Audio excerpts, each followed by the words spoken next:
Hi, I'm Danielle Nunez. I'm a Jesus-loving, husband-adoring, homeschool and mom of 5. And today I would like to talk to you about developing a philosophy of ministry for your homeschool. A lot of times I'll see questions posted on my Facebook, or people will ask me about decisions that they're trying to make for their children, whether it's to homeschool full-time or to do it a few days a week and have them in a public school or a private school the other days of the week.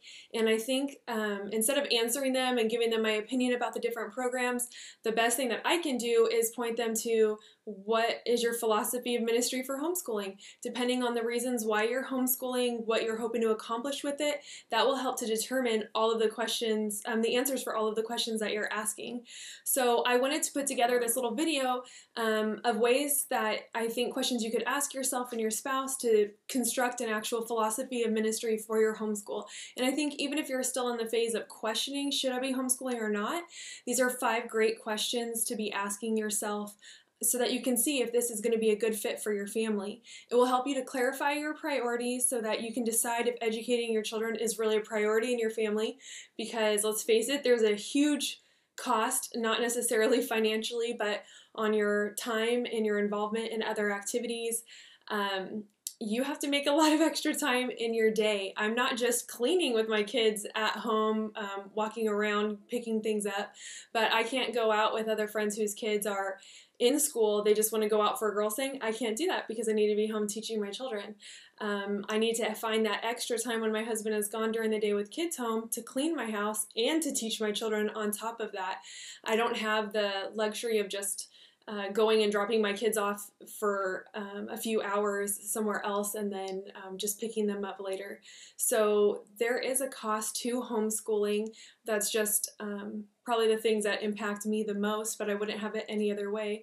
So I don't even see those as a cost, but it's good to know what your family's priorities are. How involved I can be at church and other things is greatly determined by the fact that we've decided to homeschool. I can't meet with women outside of church very often because I have my children with me at home during the day. And so it does take away the time from that, and we look at it as this is a season for us, and in different ways we're able to minister to families, and I'm able to minister to women just in different ways right now in this season of my life. So I think it will help you to develop the goals for homeschooling by answering some of these questions.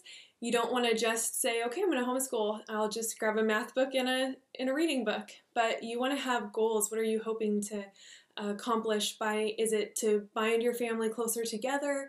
Do you have a child who's struggling and you really need to help that child to catch them up to speed and so that they can go back into public school? There's just so many things that having a philosophy of ministry will help you do. The last thing is that having a philosophy of ministry, something that is actually written out, is going to help be an anchor for you on those days that are discouraging. I personally have never had that feeling of I wish I could drop my kids off at school.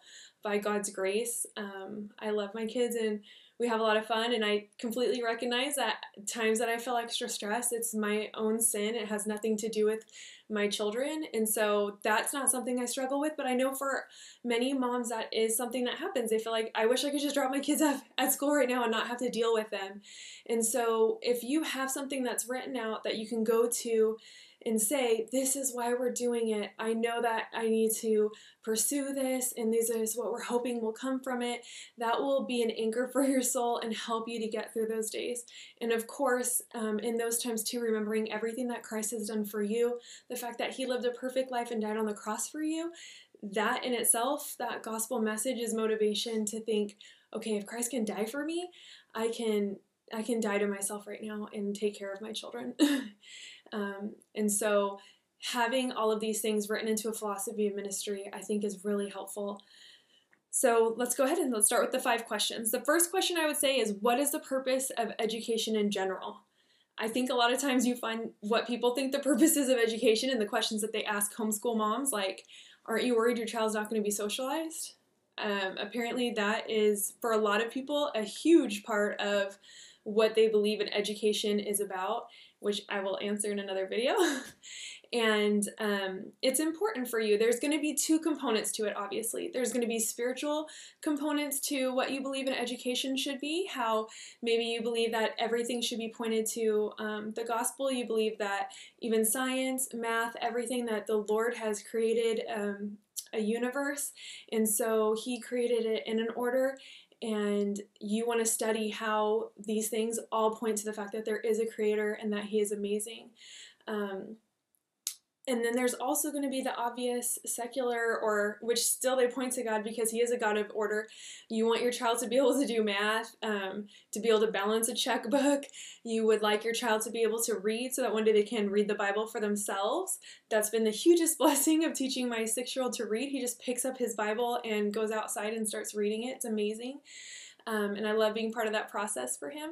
So there's going to be things on both sides, and it's good to sit down and really ask yourself, what is the purpose of an education? If you really feel that the purpose of an education is going to be that your child, does socialize and is with other kids all of the time, then that's going to affect how many days a week you homeschool at home or what activities you are involved in. So it's good to look at what are the things that you find foundational for an education. So what is the purpose of an education is the first question. The second question is, what are the priorities and commitments in your life right now? That can be huge. There were lots of things that we had to cut out when we decided to homeschool.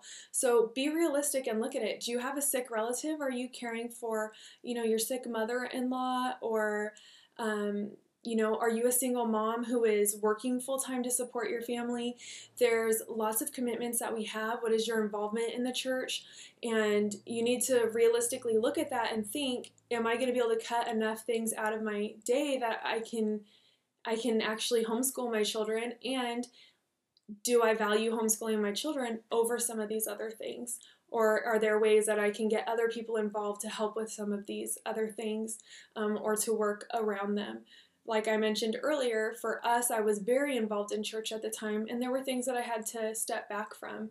I work part-time right now, just 8 hours a week, sometimes less than that. But it's something that I love to do, and it's more of my hobby, and I'm able to do about 3 hours of the time that my kids are awake, and then the other times that I work on it is when they're in a WANA class, or during my son's sports practices, things that I wouldn't really be involved in anyways. I'm able to do the other hours of my work during that time. The third question is, what do you hope to accomplish in your family and your children by homeschooling? So what are the benefits that you see as possibilities for your family? We decided I wanted to homeschool really bad, and I begged my husband, and he said, okay, we'll start with preschool, because he didn't want to pay for preschool anyways. And over that time, he saw our family bond in a way that he never knew was even a problem. He thought that we were a close family, but we became even closer of a family, and my children and I bonded even more deeply. Homeschooling just brought us closer together, and so I would say that's a huge thing that comes from homeschooling. Education can be huge. Different aspects of, you want a true classical education, so that is something that you see as a benefit of homeschooling. Or you have a child that is very quiet and maybe needs extra help, and so you see homeschooling as a way to come alongside that child. There's going to be so many different things here, but just think about, what are you hoping for your family and your children through homeschooling? What are the things that you see as the benefits, and what are the things that you see as the cost for that? Number 4, what do you see as your own personal strengths and weaknesses? Are you the kind of person who likes to get excited about things and then just doesn't do them, doesn't follow through? How is that gonna play out in homeschooling? Are you the type of person who would rather check out during the day? You're going to be on social media all day instead of being with your kids. You need to look at what are your personal strengths and weaknesses. That doesn't mean that it would exclude you from homeschooling, but it will help you with the next question, which is, what kind of support do you currently have, or will you need to successfully homeschool? If you see yourself as a kind of person who will just check out, then that maybe would force you not force you, but maybe you would want to be in the kind of relationship with a mentor or through a school district or through some other form where somebody is giving you a high level of accountability. What you're doing every day needs to be turned in, or what curriculum you're using. So there's going to be a lot of different factors based on your strengths and weaknesses. You'll look at that, and that will help to determine what type of support you are going to need. Personally, I prefer to be able to come up with my own curriculum and to just go for it, and I love that. But at the same time, I'm very social, and so I like to see what other moms are doing, and I enjoy seeing my children with other children and using that time to teach them how to be social, and so I'm involved in a once-a-week co-op. So I hope that these questions, a little one's coming in right now, I hope that these questions are able to help you formulate your own philosophy of ministry, and and I will be back with you again to kind of talk about some of those in more detail.